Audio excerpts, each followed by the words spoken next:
2024 আইপিএলে এখন পর্যন্ত সেরা শীর্ষস্থানের বোলার হিসেবে রয়েছেন মুস্তাফিজুর রহমান। 3 ম্যাচ খেলে নিয়েছেন 7টি উইকেট। সেরা শীর্ষস্থান 1 নম্বরে মুস্তাফিজুর রহমান। মহেন্দ্র সিং ধোনি বলেছেন, মুস্তাফিজ বাকি যে কয়টা ম্যাচ আছে সব কয়টা ম্যাচেই খেলবে চেন্নাইয়ের হয়ে।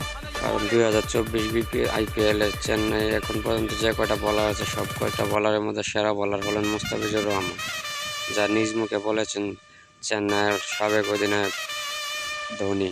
আমি আশা করি এবার আইপিএলে মুস্তাফিজুর রহমান সেরা 1 নম্বরে থাকবেন বোলার হিসাবে এবং তারই সঙ্গে বাংলাদেশের মান উজ্জ্বল করবেন পেসার মুস্তাফিজুর রহমান, যাকে নিয়ে বাংলাদেশে করেছেন অনেক সমালোচনা। অফ ফর্মে থেকে খেলতে গিয়েছেন আইপিএল, তো আইপিএল চেন্নাইয়ের হয়ে সেরাটাই দিচ্ছেন মুস্তাফিজুর রহমান, যা দেখে মন কেড়ে নিয়েছে কোটি ভক্তের এবং সবাই তাকে বলছে পেসার মুস্তাফিজুর রহমান আবার ফিরেছে আগের রূপে।